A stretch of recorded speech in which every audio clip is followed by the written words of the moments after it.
What's been said and done? Eclipse 1 here. Today we're going to watch Zombieland Kill Count. This movie, the sequel, I am so looking forward to it. It's been 10 years, and I remember that day first watching it. I was a freaking teenager. That movie is me. I so want, I don't know what I want. Like that lifestyle, I don't know. I don't want zombies. I don't want to be eaten by zombies, but I like the characters. I want to be that guy. Um, Not the one that's the one with. Forgot his name. I don't know his name. The one with the hat. The one with the Twinkie.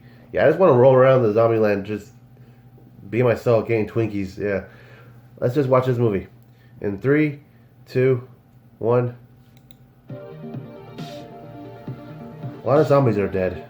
So more zombies than humans. We tally up the victims in all our favorite horror movies. I'm James A. Janice, and today we're looking at Zombieland, There's a Twinkie. a zombie horror comedy that came out in 2009. With the sequel slated to hit theaters on Friday, October 18th, I thought it'd So good to see it. to cover the original from a decade ago, a film that showed just how funny horror comedies could be and which tapped into the zombie zeitgeist a year before The Walking Dead premiere. The movie follows a handful of survivors making their way through a zombie-infested United States, now known, at least to them, as Zombieland. I'll be honest here, I saw this film when it first came out, and although I loved it then, I haven't rewatched it until now for the kill count. I was a little worried about how it would hold up. I'm happy to say, however, that 10 years later, this movie still kicks a lot of ass. Its humor is smart, but never too cutesy. The characters are funny, but also have real emotional hang-ups, and everyone in the small cast gets to play to their strengths, including a pre-Social Network Jesse Eisenberg and a pre-Easy A Emma Stone. With the sequel, Double Tap, finally coming out now, I recommend you give this bad boy a watch, whether it's for the first time or a repeat viewing, especially since a lot of it is humorous dialogue that I can't always include in a kill count. Remember, these videos are not meant to replace the experience of actually watching a movie, you dinguses. Oh, and finally, as far as kill counting goes, I'm gonna make life difficult for myself and my editors by counting all the zombie deaths we see. I don't know why I'm doing this to myself, especially since these zombies don't appear to require a headshot to put them down. But I guess I just want to throw a bone to all the big number enthusiasts out there. Good luck to us all. Time to nut up or shut up. How many people and zombies will we see punch their ticket in Zombieland? Let's find out and get to the kills.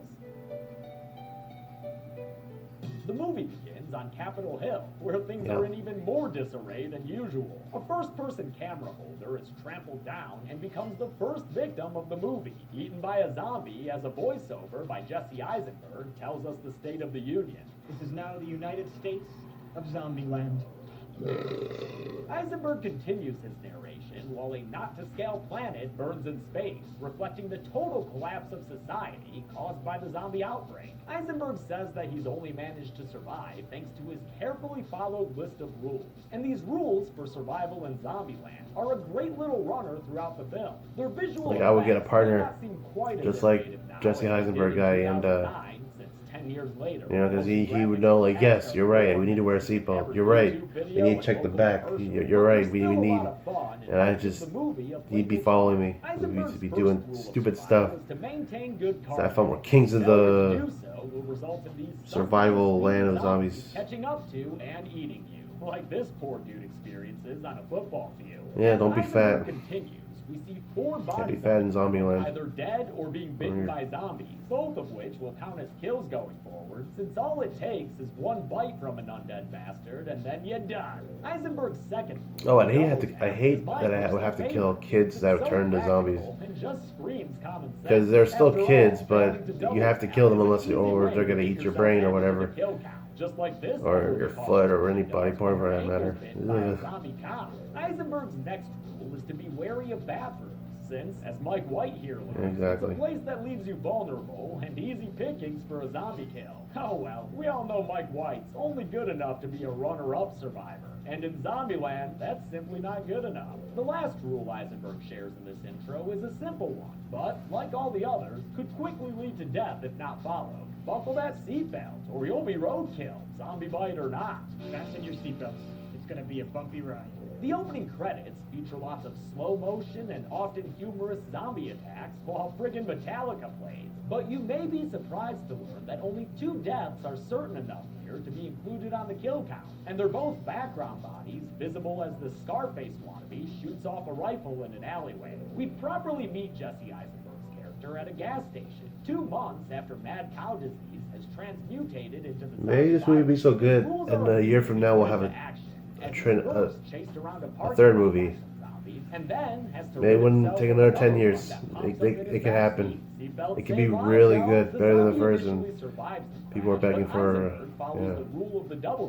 And that's it. You know, they wouldn't need to do a fourth one. It should stop at 3. 3 is a good number.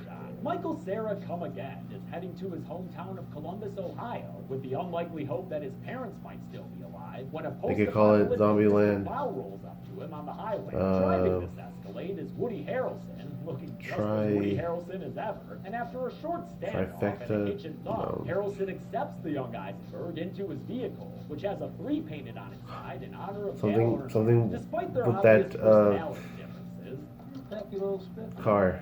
they agree to partner up, but they keep things from getting too personal by using aliases named after their destinations. Columbus for Eisenberg and Tallahassee for Harrelson. Tallahassee is more concerned with satiating his sweet tooth than following Columbus's rules, even though this potential jackpot doesn't have the snacks he's looking for. Where's the fucking Twinkies? As he very cautiously drops a deuce, Columbus's voiceover relays his backstory as a PC gamer, which helps explain why I fucking love this movie so much in college. 2 months ago, his World of Warcrafting got interrupted by an attractive neighbor from apartment 406 banging down his door and asking for help. 406, played by Amber Heard, tells Columbus that she was nearly bitten by a homeless man before snuggling up to her unlikely savior for a couch nap. When Columbus awakens later, he finds 406 all zombified, which counts as a kill, obviously, since her human life has ended. She chases him around his apartment in the movie's one use of a standard film set, since they needed that amount of control in order to shoot this action-filled zombie chase-around sequence. Eventually, Columbus is able to put her down with a toilet tank lid, but when that doesn't stop her for good, it gives birth to his holy rule of the double tap. As far as I know, this movie is where that phrase originated. And I know I use it all the time. Yeah. It's because it's such a useful damn phrase. Like heel turn. Back in the present, as Columbus and Tallahassee continue on their way, they come across And it's another roll body 2, on the road so- that we can add to the count. So it Maybe makes it's a sense. husband being eaten by a zombie wife? Who knows? Tallahassee gives the walker a door prize as they drive past, but that comical act of violence doesn't seem entirely lethal to me, so I won't count it as a kill. In his continuing effort to track down some Twinkies, Tallahassee arms himself with a variety of murder tools and heads into a grocery store hoping to find some Hostess delights. Time to nut up or shut up.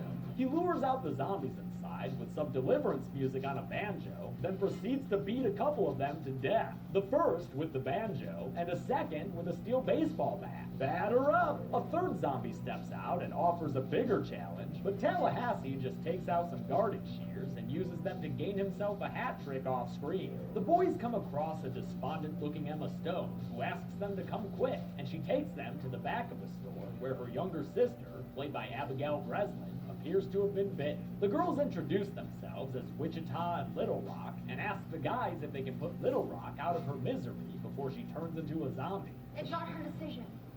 It's mine. Although Tallahassee is willing to do what's necessary, Wichita insists on doing it herself, which ends up being just a clever ploy to get a hold of Tallahassee's gun. The girls hold up the guys, steal the rest of their weapons and their caddy, then drive away, jamming out to Metric, and they head west, hoping to find a zombie-free locale. Quick fun fact, Zombieland was originally written as a television pilot by Paul Wernick and That Red would work Reed, too. and this would have been the end of the episode. The girls stealing the guns and leaving the boys behind stranded. When the script wouldn't sell as a pilot, it was producer Gavin Pallone who helped the writers develop the idea into a feature-length film. After taking out his rage on a minivan and potentially pulling something in the process, Tallahassee finds a new whip for the boys to enjoy. And lucky for them, the previous driver always kept their hands at 10 and 2. Otherwise, they might have damaged this giant duffel bag of guns in the back seat. Thank God for rednecks. Tallahassee Earnhardt's their new ride and sets off after the girls, determined to catch them and get revenge for their ruse. He opens up a bit and tells Columbus some of his own backstory, which involves an adorable puppy named Buck, whom he loved dearly before it was killed by zombies. Just his luck to lose his dearest buck. They find the Escalade on the side of the road and rightfully assume it's another trap, because although Tallahassee treads carefully, the girls are able to hijack them once again. You got taken hostage by a 12-year-old? Well, girls mature faster than boys. She's way ahead of where I was at that age. This time, they let the guys ride along with them, and despite some lingering trust issues, the four of them manage to put their guns away and get to talking like a real family, which mostly means a lot That's of what makes this movie work. It's It's these characters together. Say they're headed to Yeah. Pacific Playland, an apparently zombie-free amusement park in California. When Columbus asks after his hometown, Wichita says it was burnt to the ground, and although that puts a damper on his hopes of finding his family alive, the others agree to help him get there so he can check for himself and know for sure. I could tell she knew what I was feeling. We were all orphans in Zombieland. That night, they find a truck for Columbus to take to Ohio, but he decides to abandon his parent-finding plans and instead stick with Wichita because, yeah, obviously. They make a stop at a roadside store, and while Columbus isn't willing to The risk third his neck to movie be a hero, Tallahassee could has be no about them problem colonizing at this point in little- shooting the down another Zombieland. zombie with a shotgun blast. Get all the humans Although together it's and- left to Columbus to I don't know, secure maybe the kill with a Give it like an I Am Legend sequel too. Zombie Kill of the Week? Wait, y'all be giving out awards for Maybe find the kills? cure. Back off, motherfuckers. That's my game. That's a good Columbus idea. says in a Just throwing book ideas out there. that the zombie kill of the week Just actually good goes work. to a zombie that was killed by a Feel falling free to use piano, them. which crushed it flatter than an out-of-tune instrument. I remember the commercials. Besides the shot, Zombie kill number Tallahassee 246 or wanted to whatever. join him in his Uh, favorite it's form of stress killed by a relief, banjo, wholesale killed by destruction whatever. of property. Golf clubs. The slow-motion rampage leaves them all feeling a lot better, so they drive through the night in a montage that shows them joking around and getting along, even when they're disobeying Columbus's rules. Yeah. It's just on long road trips. There's zombies everywhere. I think the least of my worries is Yeah, that's true. seatbelts. In the morning, they cross the California border and reach Los Angeles, which for once in its godforsaken existence, finally has some roads that are free of traffic. I say bring on the zombie apocalypse, if it means I can get down the 405 at a decent speed. They drive through Hollywood and grab a map from in front of Grauman's, shooting 2 zombies down as they do so. And even though there are no headshots or double taps involved, I'll count them on the list, since Zombieland zombies are apparently pretty easy to kill. With a map to the stars in hand, they drive to Beverly Hills so they can crash at the home of Tallahassee's favorite actor. We're going to the tippy top of the A-list. The BM at the gate is the first indication that the opulent home within which they find themselves belongs to the one and only Bill Murray. Boy, who's Bill Murray?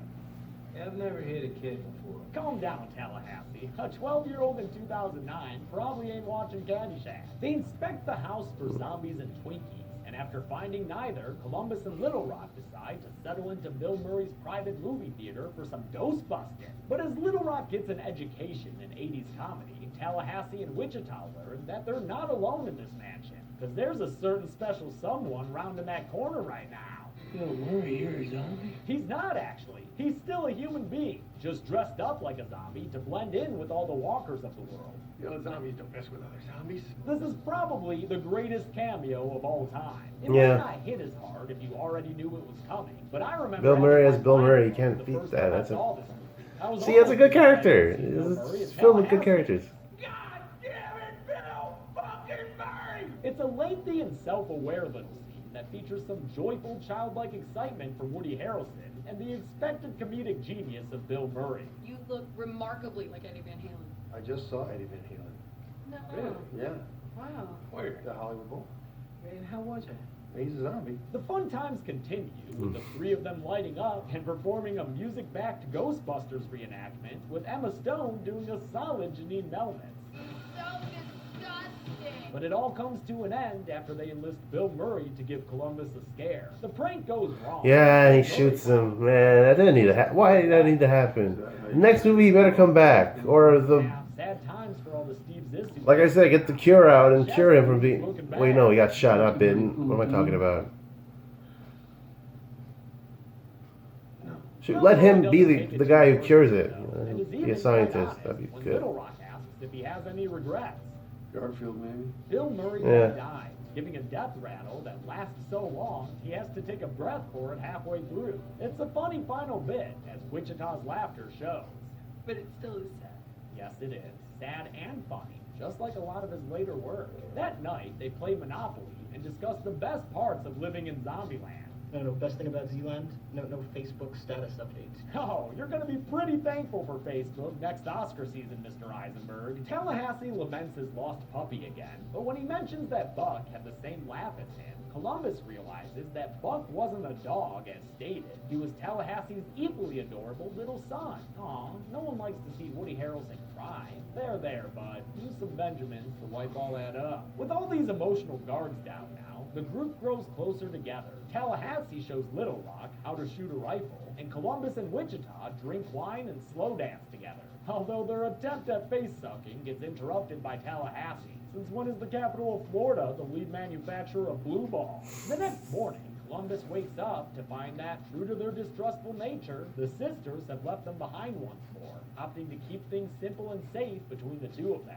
They reach their promised playland and drive right through the gates so they can turn the power on and get this playland looking more playful. But as they should have known, the lights and sounds are a little too festive and bring a bunch of zombies right up to and over the gates, which the sisters see from their seats on a swinging boat ride. Back at the Murray estate, Tallahassee makes plans to head to Mexico, while Columbus resolves to go after Wichita. But since he can't drive a bike worth shit, Tallahassee changes his itinerary and offers to drive his peppy little spitfuck of a friend to Playland so he can get the girl. They'd better get there quickly, though, since the sisters are currently being chased by zombies, although Wichita is able to take down 4 of them with their shotgun. They get into the Hummer, but it's quickly overcome with the undead, so they tuck and roll out of it and send it flying into the ocean. Since I never heard of no swimming zombies before, I'm gonna count the 4 Hummer hitching Zeds as drowned and dead. We're playing pretty loose with this one, yo. Back on foot, Wichita shoots another bunch of zombies pursuing them, down with her shotgun. I count 6 being killed as they chase after them here. The girls reach a power tower type ride called the Blast Off, and as they strap themselves into it, Wichita puts down another 5 zombies who come close to nomming on the gals.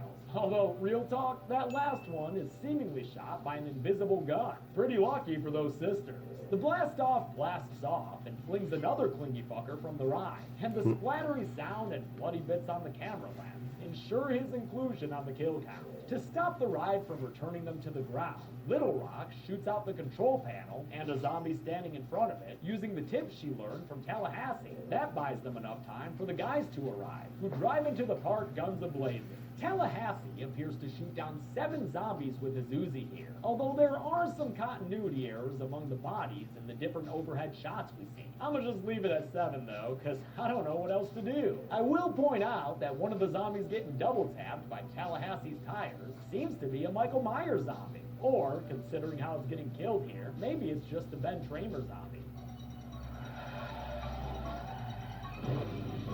The boys pull up, and wait, why are there 3 bodies just lying on the ground back there? Are they zombies or people? I don't know, man. I guess I'll count them as zombies. Bullshit background bodies. Anyway, Tallahassee pulls out an air horn and uses it like Ian Malcolm uses a road flare, luring the danger away after him so Columbus can run towards a rescue. And to help the lad get away, Tallahassee guns down smart. 5 zombies running towards them with his Uzi. The third act Pacific Playland stuff was filmed at the Wild Adventures theme park near Valdosta, Georgia. Originally scheduled to be filmed last, it was instead shot at the beginning of production across 3 rough weeks of overnight shoots in 20-degree weather. Yeah, it's kind of rough. The night shooting is, it's not good for a fellow like me, a fragile little fella who needs to sleep. Thankfully, most of the zombie background actors were able to have their effects applied in only 15 minutes by makeup artist Stephen Prouty. That's because their look was a lot simpler than the more detailed zombies like Columbus's neighbor shown earlier in the movie. Amber Heard's makeup for that scene required a much longer, but still bearable, 90-minute long process, which Abigail Breslin would have happily endured since apparently she really wanted to be a zombie. Abigail really, really wants to be a zombie. She says it all the time. I have asked everybody if I could turn into a zombie at the end of the movie, and they all say no. And it's really upsetting. Tallahassee turns zombie killing turning into a sort of game as he swings around on a chairlift ride and guns down an additional 10 zombies with that Uzi. A whole lot of frame-by-framing here. Thanks, Zombieland. Meanwhile, Columbus snaps a couple of zombie kills of his own, gunning down 2 with a shotgun as he runs into a haunted house. Inside, he gets a humorous zombie kill when one gets snatched up in some dinosaur jaws long enough for Columbus to put him down with his gun. And the amusement park antics continue, both on the blast-off, where a zombie is shot down by Wichita and falls to its death, and on this Wild Mouse roller coaster, where Tallahassee uses a shotgun to shoot down no less than 6 of those undead mofos. And let me tell you, he's having a great time doing it. He really was made for zombie killing. A couple more zombies get shotgunned, one by Columbus in the haunted house, and another by Tallahassee while he's running around, before the rootinest tootinest zombie killer takes shelter in a small prize booth. He locks the gates around him and sets up his magazines for easy reloading before embarking on another pain-in-the-ass scene for me to count. I'll just go ahead and count any shots that Tallahassee fires that we see connect with its target. Really not sure how to do it otherwise. Using this method, Tallahassee gives us another 8 zombie kills to add to the count. Crazy zombie-killing bastard. Wichita and Little Rock run out of ammo as the zombies continue to climb towards them. And while Columbus runs to save them, he manages to kill 3 zombies by getting them hit by a swinging amusement park ride. The sisters buy him a little more time by knocking yet another zombie down from the top of the blast-off. What is that, the 3rd zombie to die like that? I gotta tell you, I'd rather count 3 zombies falling from the blast-off than 20 stacked up in a pile, which is how many I think are in this shit heap of re-dead corpses sitting outside of Tallahassee's gun-shooting booth. No, I can't be sure that I didn't already count some of the same bodies back when he was shooting all his guns off, but I don't know what you want me to do here. I'm doing my best, man. Columbus finally gets to the blast-off, only to find a zombie clown waiting for him. He had mentioned earlier having a phobia of clowns, but with a cute girl stuck on a carnival ride in front of him, Yeah, he he got decides to over it. override his fears and his own rules and become a hero. Fuck this clown. Yeah, man, let's kill that fucking clown. Oh, and he does it in style, using a nearby mallet for this test of strength. Well done, dude. Way to turn that coulrophobia into some coulrosai. He gets to the blast-off's control panel and starts her up, dropping the last climbing zombie to the ground for our final death of the film. Having successfully rescued the sisters, Columbus not only gets a hug and a kiss, but also Wichita's real name. Krista. The movie ends with a voiceover from Columbus, where he says he's happy to finally have a real live family. A beer cap wearing, Twinkie loving, zombie door prize giving family. How many people and or zombies died in this movie? I'll tell ya, it was a whole goddamn lot. But we'll see exactly how many at the numbers. Let's go!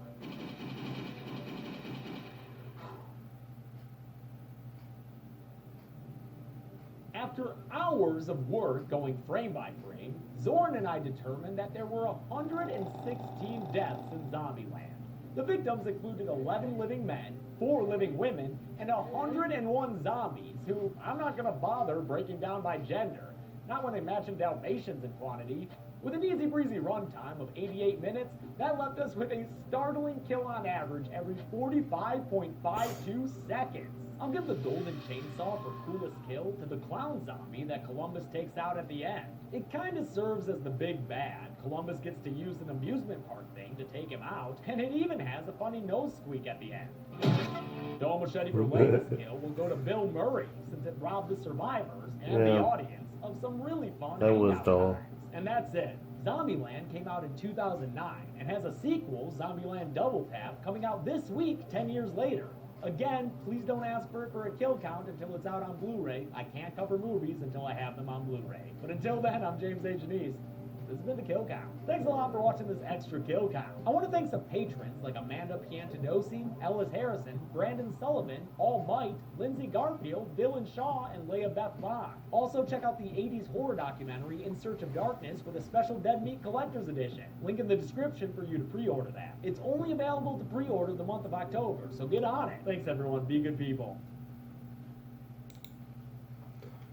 That was really... I really like that video. Yeah. I love Zombieland. Alright, thank you for watching me watching that. Tune in for the next time. See you later. I'm on, social media. It's just, I have the Twitter and I have the TikTok. It's down below. You can follow me in either one. Either one. It's up to you. Yeah. Next one's gonna be